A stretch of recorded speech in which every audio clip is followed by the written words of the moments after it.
Assalamualaikum warahmatullahi wabarakatuh. Waalaikumsalam warahmatullahi wabarakatuh. Kami dari kelompok 3 akan mempresentasikan tentang HPLC, di mana penjelasan tersebut akan saya jelaskan bersama rekan saya, yaitu Rafna Azura. Lanjut. Sebelumnya, walaupun HPLC itu merupakan bagian dari kromatografi, setidaknya kita lebih mengetahui dulu apa sih kromatografi itu. Kromatografi dia merupakan sebuah teknik atau metode pemisahan molekul yang didasarkan pada perbedaan pola pergerakan fase gerak dan fase diam. Kromatografi digunakan untuk memisahkan komponen berupa molekul yang berada pada suatu larutan. Pada dasarnya, semua teknik kromatografi menggunakan dua fasa, yaitu fasa diam dan fasa gerak. Metode pemisahannya itu dia tergantung dari relatif pada kedua fasa tersebut. Lanjut.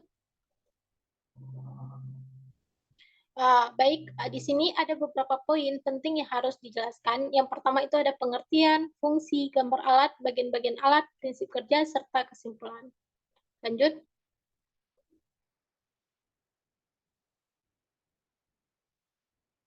Pengertian HPLC, High Pressure Liquid Chromatography, dia dapat diartikan sebagai suatu metode pemisahan molekul dengan media cair yang diberikan tekanan tinggi.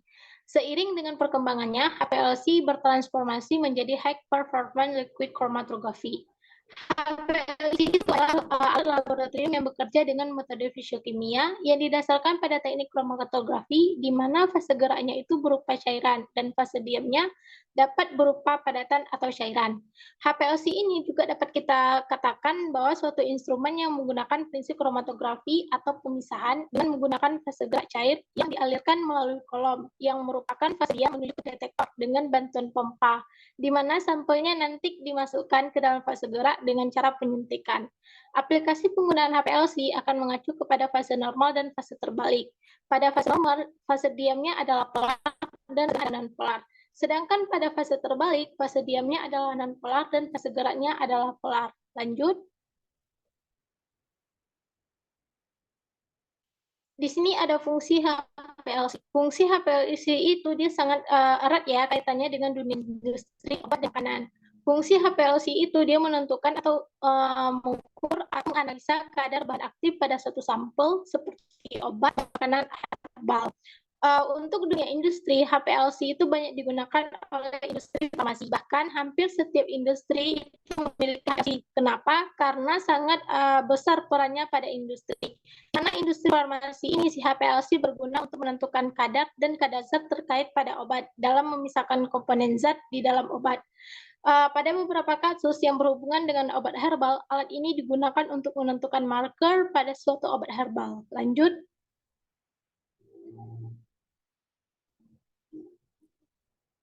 Berikut ada dari HPLC, ini itu sudah ya dilihat ke kita, di mana itu ada komputer yang berfungsi lanjut.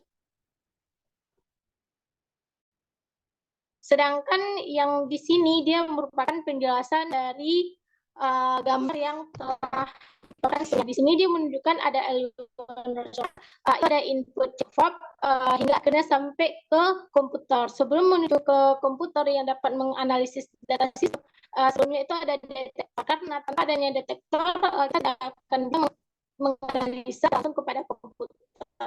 Dan penjelasan selanjutnya itu akan dijelaskan kepada rekan saya, yaitu Rafna. Kepada Rafna, silakan. Baik, penjelasan berikutnya mengenai bagian-bagian dari alat. Nah, bagian-bagian dari alat HPLC ini ada apa aja? Yang pertama ada tandon atau reservoir, kemudian ada pompa, katup injektor, kolom, detektor, dan terakhir adalah recorder. Nah, untuk bagian pertama atau tendon, di sini dapat kita lihat dari gambar ini, reservoir atau tendon itu biasa terbuat dari gelas atau stainless steel. Nah, reservoir yang baik itu biasanya disertai oleh degassing system yang berfungsi untuk mengusir gas-gas terlarut dalam solvent. Nah, sistem yang lebih lengkap itu biasa disertai dengan penyaring debu. Hal ini dikarenakan debu atau partikulat yang terbawa oleh solvent dapat menyumbat kolom, sehingga pemisahan nanti dapat terganggu. Nah, untuk memperoleh pemisahan yang optimum, itu dianjurkan untuk menggunakan solvent yang masih baru. Nah, bagian alat berikutnya adalah pompa. Nah, pompa di sini berfungsi untuk memompa fase gerak atau solvent ke dalam kolom dengan aliran yang konstan. Nah, pompa sendiri itu harus memenuhi beberapa persyaratan. Di antaranya itu dapat memberi tekanan, kemudian tekanannya harus bebas, dapat mengalirkan fase gerak, dapat mengalirkan fase gerak dengan reprodusibilitas yang tinggi, dan tahan terhadap korosi. Bagian alat berikutnya adalah katup injektor. Nah, bagian ini itu merupakan tempat di mana sampel akan diinjeksikan untuk selanjutnya dibawa oleh fase gerak ke dalam kolom, sehingga terjadi proses pemisahan nantinya. Nah, ada beberapa sistem injeksi. Yang pertama itu ada syringe injection. Nah, injeksi ini menggunakan syringe yang dapat memumpakan sampel dengan tekanan sampai 1500 psi. Sistem injeksi berikutnya adalah stop flow injection. eh, Sistem injeksi ini itu termasuk jenis syringe injection juga, namun aliran fase gerak akan diberhentikan terlebih dahulu, kemudian setelah sampel masuk, fase gerak tersebut akan dialirkan kembali dan sampel akan terbawa. Nah, sistem injeksi berikutnya adalah autosampler. Nah, di sini itu terdiri dari suatu sistem yang dikendalikan oleh kontrol sistem. Bagian alat berikutnya adalah kolom. Kolom merupakan jantung dari HPLC, sebab kunci keberhasilan analisis sangat bergantung pada efisiensi kolom sebagai alat untuk memisahkan senyawa dalam campuran yang kompleks. Nah, dalam pemakaian yang berhati-hati, digunakan kolom pengaman atau di sini dikatakan grand kolom yang dipasang di sebelum kolom analitik. Nah, kolom ini akan menahan debu atau partikulat yang ikut terelusi sehingga umur kolom analitik nanti akan lebih panjang. Kolom analitik ini ada pula yang dapat diatur suhunya, yaitu pada ruang di mana kolom ditempatkan atau biasa disebut dengan oven. Bagian berikutnya adalah detektor. Di sini, setelah sampel melewati kolom, maka komponen-komponennya itu akan terpisah dan keluar dari kolom dengan waktu yang berbeda-beda. Komponen yang sudah terpisah ini kemudian secara berturut-turut akan melewati suatu detektor dan akan dibaca kadarnya. Detektor yang digunakan juga harus sesuai dengan jenis zat yang akan dianalisis. Nah, di sini terdapat beberapa macam detektor. Yang pertama ada detektor UV vis, detektor fluorescence, dan detektor indeks refraksi. Nah, pada detektor UV vis ini, prinsip kerjanya itu adalah spektrofotometri absorpsi. Detektor ini itu sangat spesifik, artinya hanya dapat digunakan untuk zat-zat yang menyerap sinar UV saja. Panjang gelombang sinar UV yang biasa digunakan adalah 254 nanometer. Detektor berikutnya adalah fluoresensi. Detektor ini hampir sama dengan detektor UV, namun detektor ini itu lebih sensitif dibandingkan detektor UV. Detektor berikutnya adalah detektor indeks refraksi. Detektor ini itu bekerja atas dasar perbedaan indeks refraksi sampel dengan solvent. Jadi semua larutan dari suatu zat itu mempunyai indeks bias yang spesifik. Oleh karena itu, detektor ini dapat digunakan untuk hampir semua zat. Bagian alat yang terakhir adalah recorder. Jadi hasil pembacaan detektor tadinya itu kemudian diolah oleh suatu prosesor dan dikirim ke recorder. Nah, recorder di sini akan membuat suatu tampilan yang disebut dengan kromatogram. Pada alat HPLC dilengkapi oleh seperangkat software yang dapat menghitung luas kromatogram dan bahkan sekaligus dapat menghitung kadarnya. Nah, bagaimana prinsip kerja dari HPLC? Prinsip kerja dari HPLC ini sebenarnya tidak berbeda dengan prinsip-prinsip kerja kromatografi yang lainnya, yaitu dengan memisahkan komponen-komponen sampel dengan cara melewatkan sampel pada suatu kolom yang selanjutnya dilakukan pengukuran kadar dari masing-masing komponen tersebut dengan suatu detektor.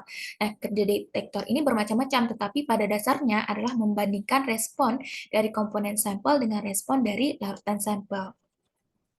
Nah, biasanya untuk mendapatkan hasil analisis yang tepat, itu diperlukan fase gerak atau solvent dengan tingkat kemurnian yang lebih tinggi.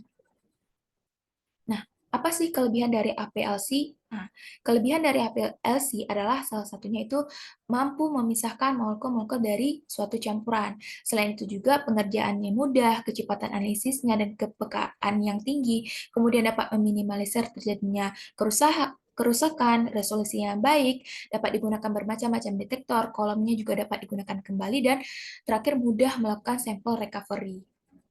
Nah, bagian terakhir adalah kesimpulan. Nah, kesimpulan dari presentasi kami adalah di sini kromatografi HPLC itu merupakan suatu teknik pemisahan fisik suatu campuran zat kimia atau analik yang berdasarkan pada perbedaan distribusi masing-masing komponen campuran yang terpisah pada fase diam yang dipengaruhi oleh fase gerak.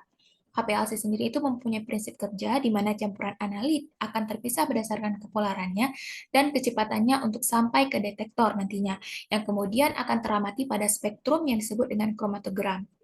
Nah, keunggulan penggunaan HPLC itu terletak pada ketepatan analisisnya dan kepekaan yang tinggi serta cocok untuk memisahkan senyawa non volatile atau yang tidak tahan pada suhu tinggi. Nah, sekian presentasi dari kelompok kami. Semoga dapat bermanfaat. Kami minta maaf apabila ada kesalahan.